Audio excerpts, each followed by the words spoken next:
Hello everyone, welcome back to my channel. So today's session in research chapter, we are going to see the steps that we are going to follow in our research. जब भी हम research conduct करते हैं तो हमें कुछ steps follow करने होते हैं, स्टेप बाय स्टेप हमें रिसर्च को कंडक्ट करना होता है और what are those steps that we are going to see. First of all, the first step is your problem statement. जब भी हम रिसर्च कंडक्ट करते हैं तो उसमें क्या होना चाहिए, फर्स्ट आपका जो स्टेटमेंट, एक स्टेटमेंट होना चाहिए कि आप रिसर्च में करना क्या चाह रहे हो, आपका मैटर क्या है। और जब भी हम रिसर्च कंडक्ट कर रहे हैं तो that statement will be your interrogative statement, हमेशा क्वेश्चन के फॉर्म में होगा और आप उसी क्वेश्चंस को सॉल्व करने के लिए रिसर्च करते हो। ठीक है, तो जैसे फॉर एग्जाम्पल, मैंने एक एग्जाम्पल लिया है यहाँ पे, what can be done to prevent exam related suicide और स्ट्रेस। हमें क्या क्या करना चाहिए, क्या क्या है जो प्रिवेंट कर रहा है, प्रिवेंट कर सकता है एग्ज़ाम से जो स्ट्रेस होता है स्टूडेंट्स को एग्ज़ाम्स के बैड रिजल्ट के थ्रू जो सुसाइड्स होते हैं, तो उसके ऊपर हम रिसर्च कर रहे हैं। That is the statement, that is your problem statement of research. एक प्रॉब्लम स्टेटमेंट मैंने बनाया है रिसर्च का कि What can be done to prevent exam related suicides. Exam क्यों, एग्ज़ाम अगर बच्चों का ख़राब हो जा रहा है तो वो सुसाइड्स क्यों कर रहे हैं या स्ट्रेस इतना ज़्यादा क्यों हो रहा है, बिहाइंड उसके रीज़न क्या है, हम उसको यहाँ खोजने की कोशिश कर रहे हैं, हम उस प्रॉब्लम को सॉल्व करने की कोशिश कर रहे हैं थ्रू कंडक्टिंग अ रिसर्च। तो this is our first step, that is your problem statement. And the second step is objective. अब उसका ऑब्जेक्टिव क्या है, क्या ले रहे हैं हम, to study the role of stress reduction technique in reducing exam related stress.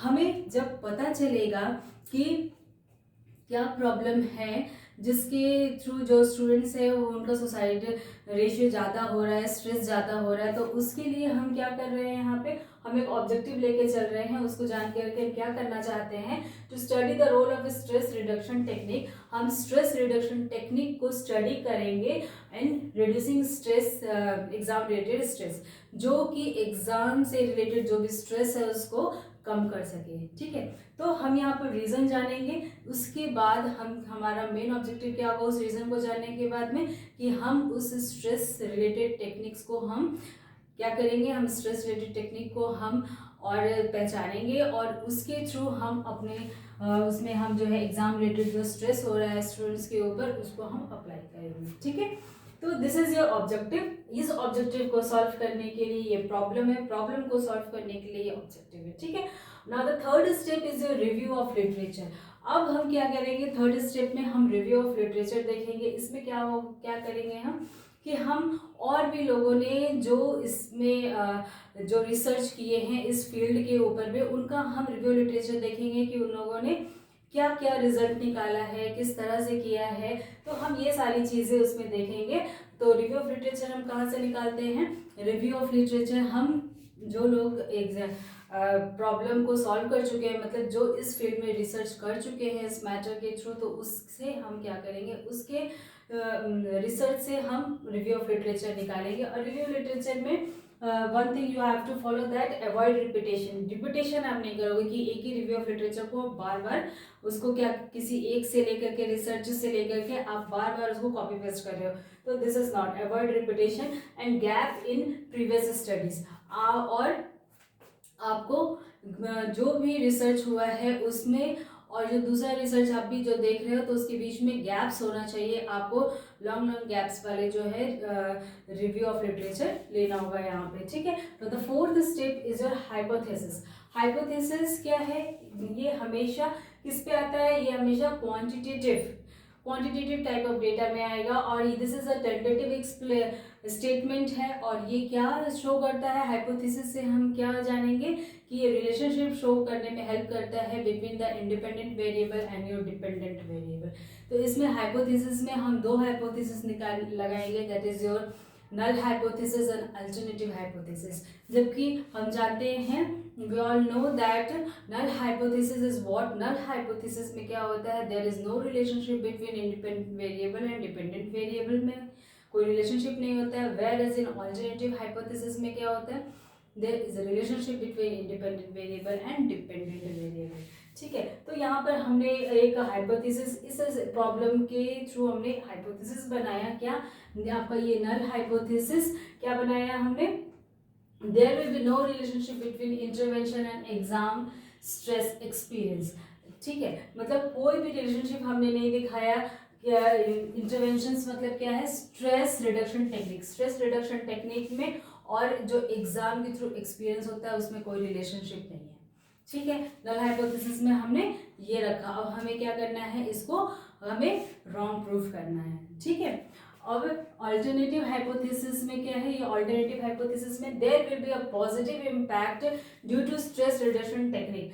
Positive impact पड़ता है जब भी हम इंटरवेंशंस यानी कि स्ट्रेस रिलेटेड जो भी रिडक्शन टेक्निक है हम उसको अप्लाई करते हैं और एग्जाम स्ट्रेस एक्सपीरियंस। जब भी स्टूडेंट्स को एग्जाम होना होता है तो हम उस समय में ये स्ट्रेस रिडक्शन टेक्निक अप्लाई करते हैं, जिससे स्टूडेंट्स के ऊपर में जो स्ट्रेस है वो कम होता है। ठीक है, वो स्ट्रेस जो है वो रिड्यूस होता है। तो अल्टरनेटिव हाइपोथेसिस में हमने ये देखा जिसमें कि इंडिपेंडेंट वेरिएबल जो आपका क्या है? That is your stress reduction technique, that is your intervention. और डिपेंडेंट वेरिएबल क्या है? Your stress experience, exam stress experience. इन दोनों के बीच में रिलेशनशिप शो होता है। ठीक है, अब हम हाइपोथेसिस में क्या अप्लाई कर रहे हैं? यहाँ bidirectional hypothesis and one directional hypothesis. Bidirectional hypothesis is a two tailed hypothesis.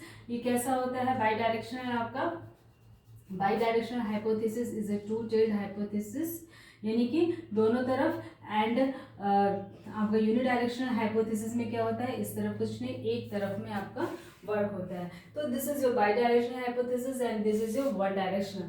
तो इसको टू टेल्ड भी बोलते हैं एंड वन डायरेक्शनल को वन टेल्ड भी बोलते हैं। अब इसमें हमने क्या किया? Intervention.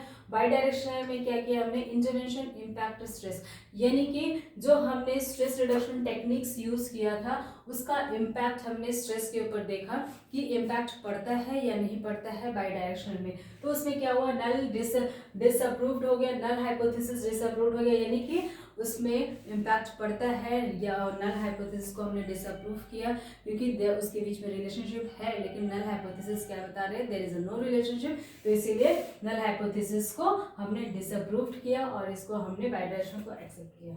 Now the second is your one directional one tailed hypothesis. इसमें क्या है? Intervention positive impact. जो इंटरवेंशंस है यानी कि आपका जो स्ट्रेस रिडक्शन टेक्निक है इससे क्या हुआ? इससे पॉजिटिव इम्पैक्ट पड़ा आपको रिड्यूस स्ट्रेस को रिड्यूस करने के लिए। ठीक है, तो यहाँ पर भी वन डायरेक्शन में भी क्या किया हमने? नल को डिसअप्रूव किया। फिर हमने क्या किया? इसमें पोस्ट हॉक टेस्ट लगाया। तो इस तरह से हम क्या करते हैं? हाइपोथेसिस, फोर्थ स्टेप को है हाइपोथेसिस, हम इसमें फॉलो करते हैं। Now the fifth step is your research design. Research design में what we are going to do?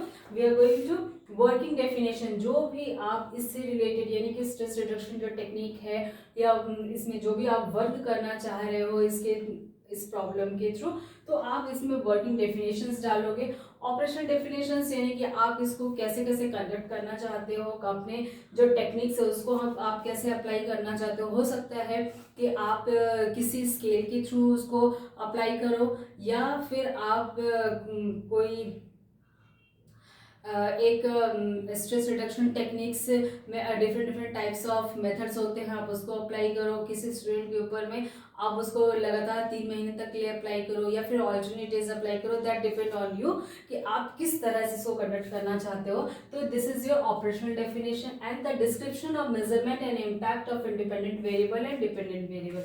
और लास्टली इसमें और क्या होना चाहिए रिसर्च डिजाइन में कि आपको डिस्क्रिप्शन भी देना पड़ेगा कि जो आपने उसका स्ट्रेस मेजर किया है तो उसका इम्पैक्ट क्या पड़ रहा है, इंडिपेंडेंट वेरिएबल को यूज करके डिपेंडेंट वेरिएबल पे क्या इफेक्ट पड़ रहा है, यानी कि जो आपका इंटरवेंशन आप यूज कर रहे हो तो उससे स्टूडेंट का स्ट्रेस कितना रिलीज हो रहा है वो भी मेजरमेंट आपको दिखाना पड़ेगा। मतलब आपका जो भी रिसर्च डिजाइन है, जो मेथड्स यूज कर रहे हो, जिस टाइप का टूल्स यूज कर रहे हो आप, वो सारा कुछ आपको यहाँ मेंशन करना पड़ेगा। एंड इसी में आता है आपका मेथड्स, यानी कि आपकी जो सैम्पलिंग होगी वो किस टाइप की होगी, रैंडम सैम्पलिंग लोगे या probability sampling, non probability sampling, तो ये सारी चीज़ें आपको यहाँ डिसाइड करनी होगी।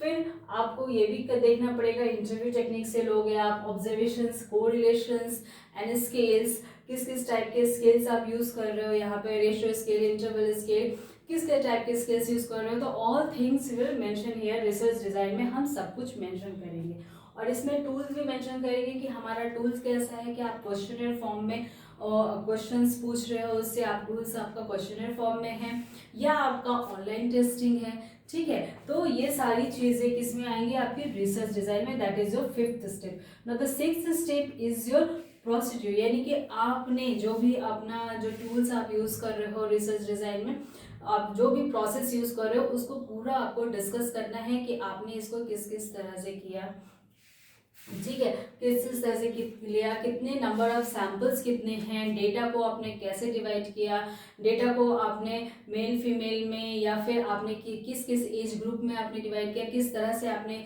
सारा कुछ किया, वो सारा process you have to mention here in your 6th step. Now the 7th step, और प्रोसेस में आप अगर और भी चीज़ें हैं, जैसे प्रोसेस में आपने देखा कि कैसा स्किल्स यूज़ कर रहे हैं, आपका लेवल कितना होना चाहिए, कितना नंबर ऑफ सैम्पल्स होना चाहिए, सब कुछ हम यहाँ पर प्रोसेस में डिसाइड करेंगे, ठीक है। You have to mention here. Then the 7th step is your result. Now the 7th step is result. Result में क्या करना है आपको, यू हैव टू, अब आपने जितना प्रोसेस किया, जितना मेथड यूज़ किया, आपको उसमें क्या करना है, उसको उसके थ्रू एक टेबल फॉर्म किया, फिर आपने जो मीन मीडियन मोड जो भी आपने स्टैटिस्टिकल टूल्स लगाए उसके थ्रू आपको रिजल्ट फॉर्म करना है। रिजल्ट फॉर्म हो गया आपको, फिर आपको क्या करना है, 8th स्टेप में उस रिजल्ट्स को लेते हुए आपको डिस्कशन करना है कि आपका प्रॉब्लम स्टेटमेंट क्या था और आपको क्या बेनिफिट हुआ, आप क्या करना चाहते थे, आपके ऑब्जर्वेशन ऑब्जेक्टिव्स जो थे उसको लेकर के सारा कुछ आपको यहाँ पर डिस्कशन में मेंशन करना है। देन 9th स्टेप में आप एक कंक्लूजन में आएंगे कि हाँ दिस इज रिजल्ट हो गया, अब हमारा जो रिजल्ट हो गया, डिस्कशन हो गया, देन कंक्लूजन निकालना है कि इससे इतना कंक्लूजन कि इस इंटरवेंशन टेक्निक्स हम ऐसे से यूज़ करेंगे तो हमारे जो स्ट्रेस जो है वो काफ़ी रिलीज होगा, या फिर क्यों स्ट्रेस हो रहा है, that is what are the reason behind that. तो ये सारा कुछ कंक्लूजन यहाँ पर निकल के आएगा और आपको आगे इस फर्दर आपको रिसर्च से क्या बेनिफिट हुआ, क्या करना चाहिए, अब आपको ऑब्जर्वेशंस जो आपने देखा था, आपने जो ऑब्जेक्टिव लेके चला था, अब उसको आपको करना है, ठीक है। तो conclusion. The 10th step is your reference. अब आपको 10th स्टेप में रेफरेंस डालना पड़ेगा।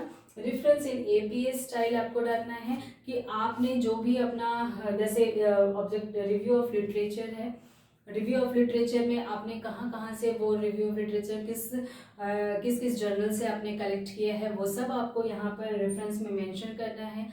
देन अगर आपने कोई मेथड या फिर आपने जो प्रोसेस या स्किल्स आपने जहाँ से लिया है वो भी आपको रेफरेंस में मेंशन करना है। सब कुछ रेफरेंस में एपीएस स्टाइल में अल्फाबेटिकली ऑर्डर में उसको मेंशन करना है, सब कुछ रेफरेंस में। देन एट लास्ट बिब्लियोग्राफी आएगा। फिर अगर आप उसमें और भी कुछ ऐड करना चाह रहे हो, आपने अगर हो सकता है कुछ फॉर्म्स वगैरह लिए हो, ठीक है, कुछ क्वेश्चनर्स हैं, तो सब कुछ at the last you have to attach, सब कुछ आपको उसमें मेंशन करना है। So this are all your the steps that you have to follow while conducting in your research, while writing your research, ठीक है। जब भी आप रिसर्च कंडक्ट करते हो, अपने रिसर्च को प्रेजेंट करते हो, तो you have to follow all these steps. First is your problem statement, second is your what are the objectives, third is your review and literature, fourth is your hypothesis, fifth is your research design, sixth is your process, and seventh is your result, eighth is your discussion, ninth is your conclusion, and at last is a reference. So all these 10 steps you have to follow one by one in a sequence.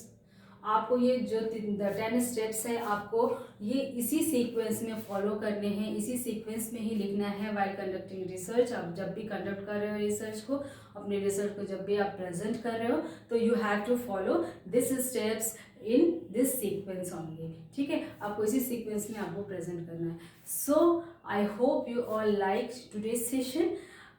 That's all for today. So please like, share and subscribe my channel so that I will provide more and more information in a compact way that make you easier to understand your topic. So okay, that's all for today. Take very good care of yourself. Thank you so much.